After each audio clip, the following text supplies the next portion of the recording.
नमस्कार. मी किलचे विजयकुमार दगडूआप्पा, सहशिक्षक, ईश्वर माध्यमिक विद्यालय सावरगाव थोट, तालुका अहमदपूर, जिल्हा लातूर. आजचा आपला टॉपिक आहे इंडायसेस पार्ट 2.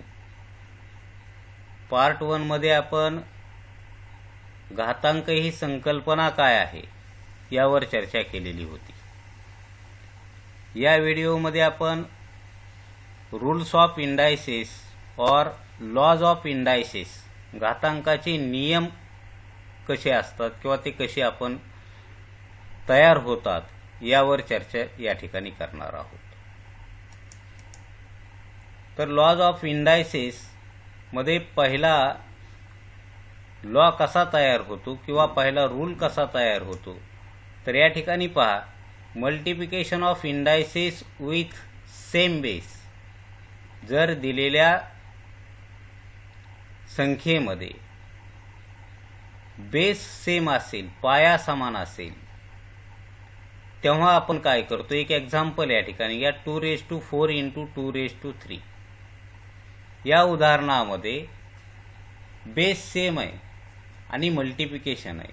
त्यावेळी काय घडू शकतं हे आपण थोडं एक्झाम्पल सोडवून पाहूत आणि त्यानंतर नेमका multiplication of indices with same base ही जर कंडिशन आपल्याला दिलेल्या एक्झाम्पलमध्ये असेल तर त्यानुसार आपण रूल काय तयार करू शकतो पहा.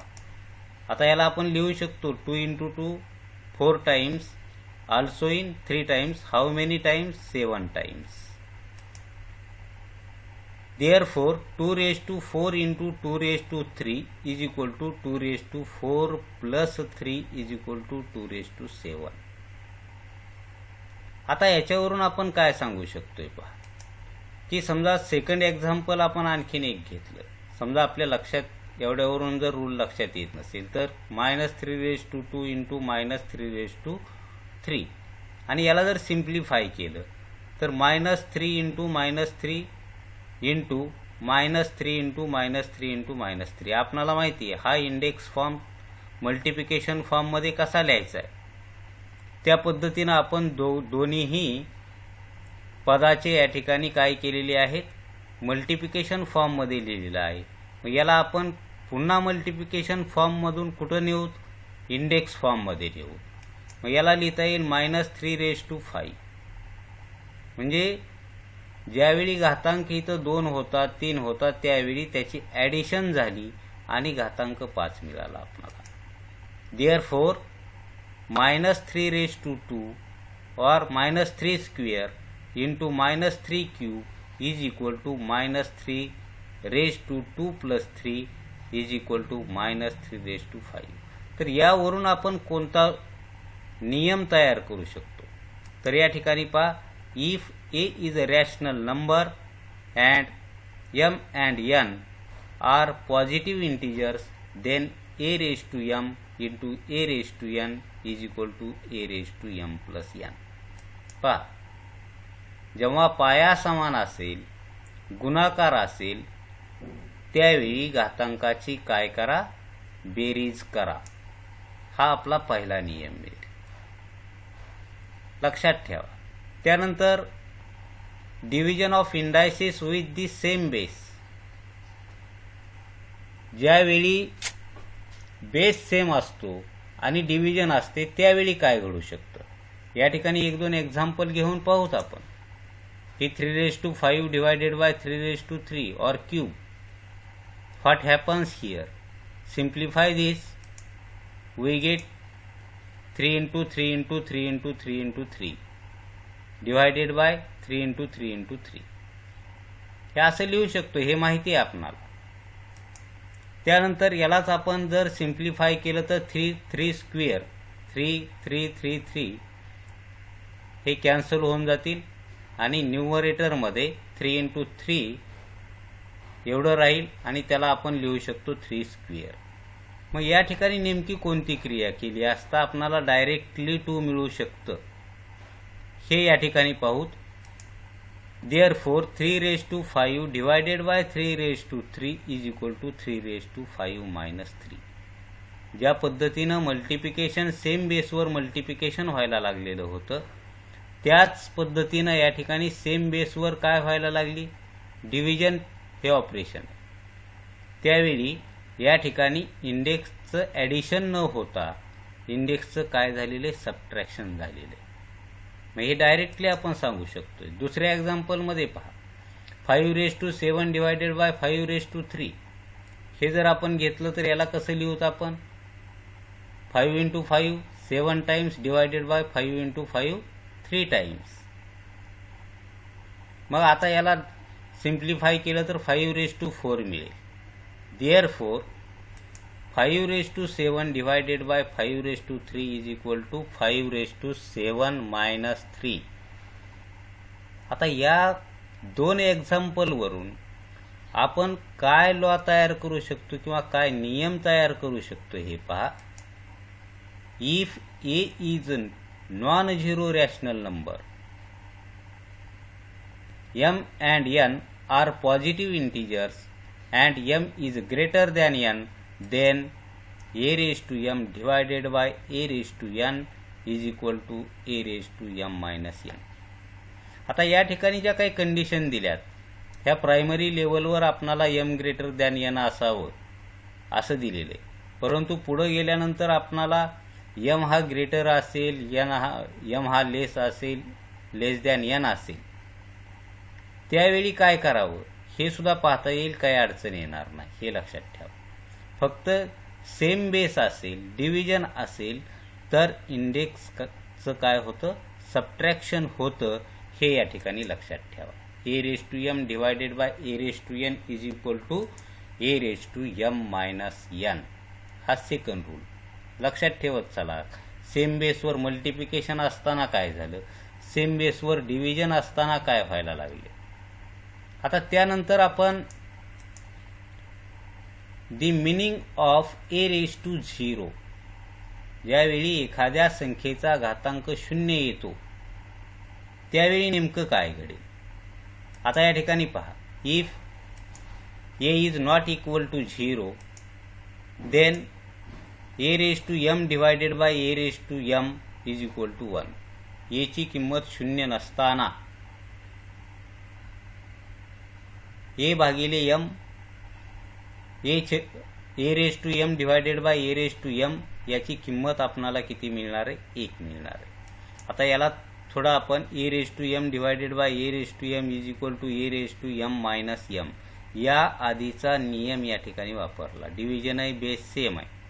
Subtraction of index we get a raise to 0. याचाच अर्थ काय होईल की ए रेज टू 0 ची व्हॅल्यू काय असली पाहिजे, 1 असली पाहिजे. काय असली पाहिजे, 1 असली पाहिजे. आल्सो या ठिकाणी a raise to 0 is equal to m, therefore a raise to 0 is equal to 1. म्हणजे यावरून एक नियम आपणाला या ठिकाणी मिळतोय की कोणत्याही संख्येचा घातांक 0 असेल तर त्याची किंमत 1 असेल. मग या ठिकाणी याचे example 100 raise to 0 is equal to also 1, 25 raise to 0 is equal to 1. कोणत्याही संख्येचा घातांक 0 येत असेल तर त्याची किंमत 1 मिळेल. का मिळेल, या ठिकाणी त्याचा प्रूफ या ठिकाणी आपण दिलेला. हा तिसरा नियम तयार होईल आपला. त्यानंतर समजा आपण the meaning of a raise to minus m, ज्यावेळी निगेटिव्ह पॉवर येतो, इंडेक्स हा तुमचा ऋण मिळतोय, त्यावेळी नेमकं काय करावं. आता या ठिकाणी पहा, a raise to minus m is equal to a raise to minus m into 1. 1 न मल्टिप्लाय केलं याला पूर्ण याला. हा 1 हा इंडेक्स नाही, 1 मल्टिप्लिकेशन मध्ये घेतलेला आहे फक्त आपण. मग आता 1 ला काय लिहू शकतो आपण, या ठिकाणी पहा ए रेज टू m आपण ए रेज टू m लिहू शकतोय.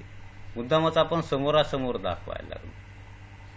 मग आता या ठिकाणी a raise to minus m into a raise to m हा पहिला रूल जर या ठिकाणी अप्लाय केला तर a raise to minus m into a raise to m plus a raise to minus m plus m base same आहे, multiplication आहे, addition of index घातांकाची बेरीज करा. समान पायावर गुणाकारामध्ये घातांकाची बेरीज होते. हा नियम या ठिकाणी वापरून आपण त्याला -m + m लिहिले. -m + m 0, a⁻0 divided by a⁻m. a⁻0 means 1 upon a⁻m. म्हणजे आता यावरून आपल्याला दुसरा रूल मिळाला की a⁻−m असेल तर त्याला आपण कसं लिहू शकतोय, 1 अपॉन a⁻m. म्हणून या ठिकाणी एक लक्षात ठेवा, एक आपण सर्वसाधारण गणित शिकत असताना काही गोष्टी लक्षात ठेवणं गरजेचं, वेगळ्या पद्धतीनं किंवा चुकीच्या पद्धतीनं का असना, परंतु आपणाला ते येण्याशी संबंध आहे, ते कळण्याशी संबंध आहे. मग आम्ही कधी कधी असंही म्हणतो, एखादी संख्या अंशातली छेदात नेली किंवा छेदातली अंशात नेली तर घातांकाचं चिन्ह बदलतं. a⁻m आहे, त्याला 1 अपॉन a⁻ काय लिहायचं झालं तर कसं लिहिता येईल, a⁻+m लिहिता येईल. यालाच उलट अंशात नेलं तर घातांकाचं चिन्ह काय होईल, ऋण होईल, घातांक ऋण होईल. तर या पद्धतीनं आपण या ठिकाणी 2 रूल शिकलो. a⁻0 = 1, कोणत्याही संख्येचा घातांक 0 असताना किंमत 1 मिळते, आणि एखादी संख्या अंशातून छेदात किंवा छेदातून अंशात नेली तर घातांकाचे चिन्ह बदलते. या ठिकाणी पहा, हे 2 रूल. आत्तापर्यंत आपण 4 नियम शिकलो.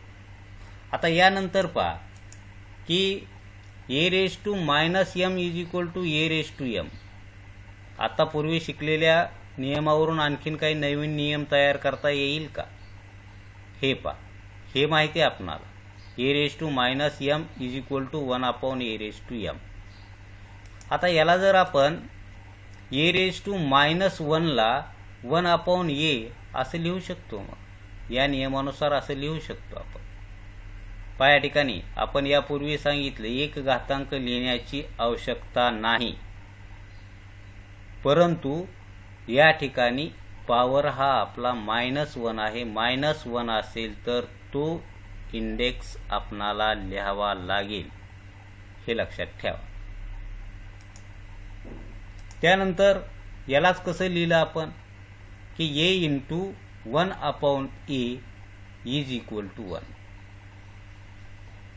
लक्षात घ्या की आपण a⁻−1 = 1 अपॉन a लिहिलं, आणि याचा जर इन्व्हर्स आपण या ठिकाणी 1 अपॉन a नं जर याला मल्टिप्लाय केलं, येला त्याच्या गुणाकार व्यस्तानं, याचा आणि याचा संबंध आहे असा संबंध लावू नका, परंतु या ठिकाणी एखादी संख्या आणि तिची गुणाकार व्यस्त संख्या यांचा गुणाकार किती असतो, 1 असतो. ते मल्टिप्लिकेटिव्ह इन्व्हर्स असतात. a⁻1 = 1. ही कन्सेप्ट आपल्याला झालेली मल्टिप्लिकेटिव्ह इन्व्हर्स. मग आता या ठिकाणी पहा,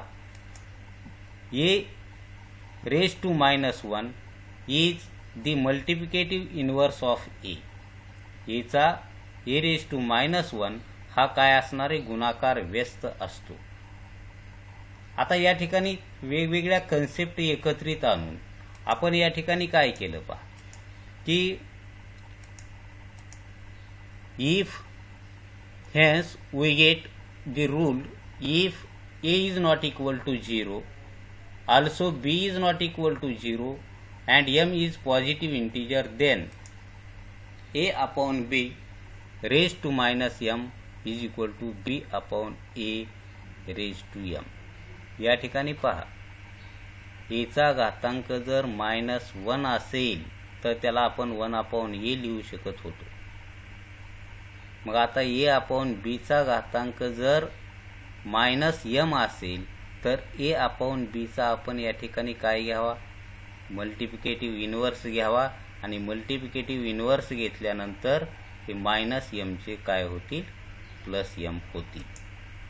तर या पद्धतीनं आपण यापूर्वीचाच हाच नियम आहे, फक्त आपण काय केलाय की तो एखाद्या फ्रॅक्शन घेऊन वापरण्याचा प्रयत्न केला, कारण याचा घातांक जर ऋण 1 असेल तर त्याला 1 छेदस्थानी ए लिहू शकतो, मल्टिप्लिकेटिव्ह इनव्हर्स लिहू शकतो त्याचा. तसं या ठिकाणी ए अपॉन बी चा मल्टिप्लिकेटिव्ह इनव्हर्स काय आहे, बी अपॉन ए गुणाकार व्यस्त. म्हणजे या ठिकाणी हाच नियम थोडा वेगळ्या पद्धतीनं कसा वापरायचा ते या ठिकाणी आपण सांगितलेलं. आता त्यानंतर what happens if base is -1.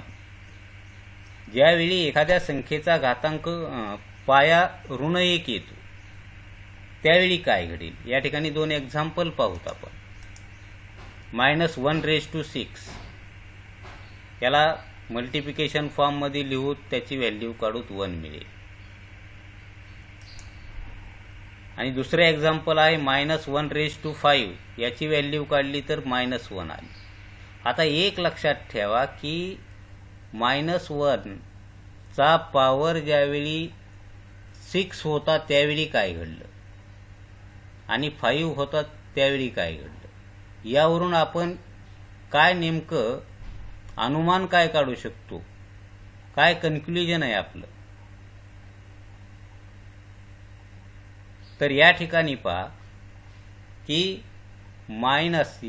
कोणत्याही -1 असेल किंवा कुठलेही निगेटिव्ह नंबर असेल, कुठल्याही निगेटिव्ह नंबरचा जर पॉवर हा इव्हन नंबर असेल, 6 कसा आहे, इव्हन आहे, समसंख्या आहे, इव्हन पॉवर असेल तर त्याची व्हॅल्यू पॉझिटिव्ह मिळते.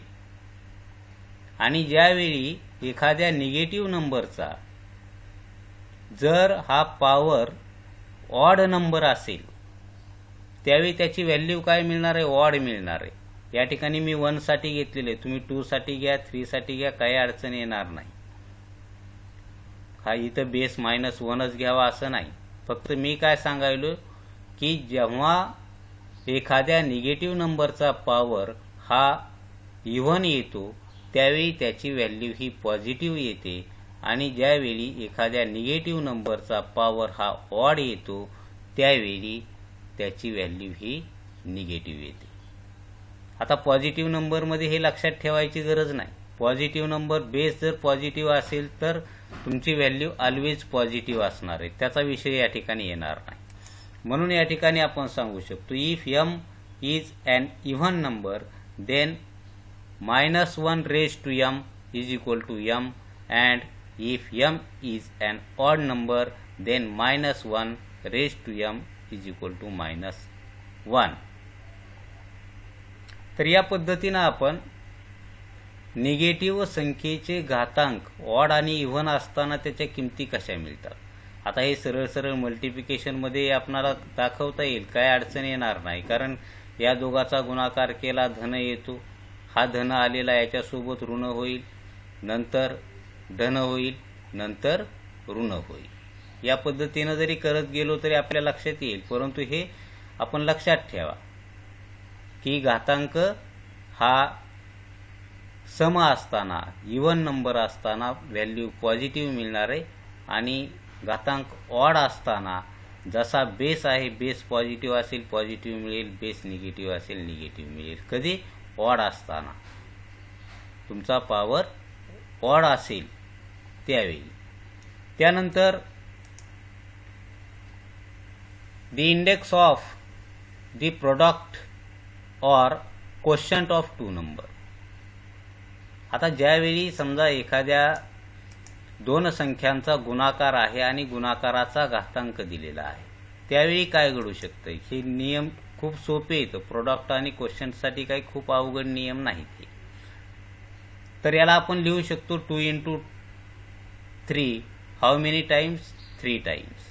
आणि याला जर सरळ मल्टिप्लिकेशन फॉर्म मध्ये लिहिलं तर असं 2 how many times, 3 times, 3 also 3 times. 2 × 2 × 2 याचा मल्टिप्लिकेशन फॉर्म आहे हा. याला इंडेक्स फॉर्म मध्ये कसं लिहू शकता तुम्ही, 2�3, आणि याला इंडेक्स फॉर्म मध्ये 3�3. मग यानुसार या एक्झाम्पल वरून तुम्ही काय रूल तयार करू शकता. आणि दुसरे एक्झाम्पल जर आपण या ठिकाणी 4/5 रेज टू 3 घेतलं, याला लिहिता येईल 4/5 इंटू 4/5 इंटू 4/5. याला कसं लिहिणार तुम्ही मग? 4 into 4 into 4 written as 4 raise to 3. याचाच तुम्ही जर इंडेक्स फॉर्म लिहिला तर 4 रेज टू 3/5 रेज टू 3 असं लिहिता येईल. म्हणजे या दोन एक्झाम्पलवरून काय सांगू शकता तुम्ही की दोन संख्यांचा गुणाकार आहे आणि गुणाकाराचा घातांक 3 आहे, त्यावेळी हा 3 हा घातांक 2 लाही लिहू शकता, 3 लाही लिहू शकता. भागाकारातही तसं करू शकता तुम्ही. a/b raise to m is equal to a raise to m divided by b raise to m. Here also a into b raise to m, a आणि b यांच्या गुणाकाराचा घातांक m असेल तर a चाही घातांक m असेल आणि b चाही घातांक m असेल. म्हणून आपण लिहू शकतो if a and b are non-zero rational numbers and m is integer, then a into b raised to m is equal to a raised to m into b raised to m. पहा, गुणाकार आहे, गुणाकाराचा घातांक m असेल, दोन संख्यांच्या गुणाकाराचा घातांक m असेल तर दोन्ही संख्येचा घातांक mच असतो. भागाकारामध्ये सुद्धा तसंच a/b raise to m is equal to a raise to m/b raise to m. आता त्यानंतर आपण घातांकाचा घातांक a raise to m bracket raise to n, that is the power of number in index form. आता असं असेल तर काय घडेल याचं एक एक्झाम्पल घ्या. या ठिकाणी आपण समजा घेतले 5 क्यूब ब्रॅकेट रेज टू 2 और स्क्वेअर ब्रॅकेट स्क्वेअर. याला सिम्प्लिफाय करा, काय घडेल? 5 square into 5 square into 5 square. आता या ठिकाणी उलट पद्धतीनं या ठिकाणी एक्झाम्पल दाखवण्यात आले. समजा आपण याला 5 क्यूब इंटू 5 क्यूब असंही लिहू शकतो, काय अडचण येणार नाही. तुम्हाला कळण्यासाठी थोडं उलट पद्धतीने लिहा. 5 क्यूब इंटू 5 क्यूब 2 टाइम्स लिहावं लागेल, हा 2 आहे. आणि त्याच्यानंतर आपण त्या क्यूबचं नंतर मल्टिप्लिकेशन फॉर्ममध्ये लिहू. आता याला कसं लिहिता येईल मग? 5 raise to 2 plus 2 plus 2. First rule first law या ठिकाणी आपण अप्लाय केला. 5 raise to 2 into 3 5 raise to 6. आता याच्यावरून काय सांगता येईल की घातांकाचा घातांक असेल तर घातांकाचा काय होतो? मग गुणाकार होतो, multiplication of index. If a non-zero rational number a is non-zero rational number असेल and m and n are integers, then a raised to m bracket raised to n is equal to a raised to m into n. a चा घातांक m कंसाचा घातांक n बरोबर a चा घातांक m गुणिले n असं आपल्याला लिहिता येईल. अशा पद्धतीनं वेगवेगळे नियम किंवा लॉज ऑफ इंडायसिस आपण सांगू शकतो. आता या ठिकाणी पहा, सर्व नियमावर आता एक रिव्हिजन आपण पाहू की फर्स्ट रूल काय होता आपला? A raise to m into a raise to n. पाया समान आहे, गुणाकार आहे, घातांकाची बेरीज होईल. त्यानंतर बेस सेम आहे, डिव्हिजन आहे, सबट्रॅक्शन ऑफ इंडेक्स, घातांकाची वजाबाकी होईल. थर्ड रूलमध्ये काय? दोन संख्यांचा गुणाकार आहे, गुणाकाराचा घातांक m आहे, म्हणजे a चाही घातांक m असेल गुणिले b चाही घातांक m असेल. तसंच भागाकारासाठी सुद्धा डिव्हिजन ऑपरेशनमध्ये सुद्धा तेच घडेल. a/b raise to m is equal to a raise to m divided by b raise to m. त्यानंतर a raise to m bracket raise to n, घातांकाचा घातांक, घातांकाचा गुणाकार होईल. a raise to m bracket raise to n is equal to a raise to m into n. त्यानंतर a raise to minus m is equal to 1/a raise to m. हे आपण सांगितले की एखादी संख्या अंशातून छेदात किंवा छेदातून अंशात नेली तर घातांकाचं चिन्ह बदलतं किंवा या ठिकाणी त्याचा तो इन्व्हर्स असतो, हे लक्षात ठेवायचं. a/b raise to minus m is equal to b/a raise to plus m. आता हे उलट लिहिता येईल. याला मायनस m असेल तर इकडं पुन्हा इथं प्लस असेल तर इकडं मायनस होईल. मग हे लक्षात ठेवायचं. आणि शेवटचा नियम a raise to 0 is equal to 1. कोणत्याही संख्येचा घातांक 0 असेल तर त्याची किंमत 1 मिळते. अशा पद्धतीनं आपण हे घातांकाचे नियम हे पडताळून पाहू शकता उदाहरणानुसार. यानंतरच्या व्हिडिओमध्ये आपण हे घातांकाचे नियम वापरून नेमकी उदाहरणे कशी सोडवतात हे पाहणार आहोत. धन्यवाद.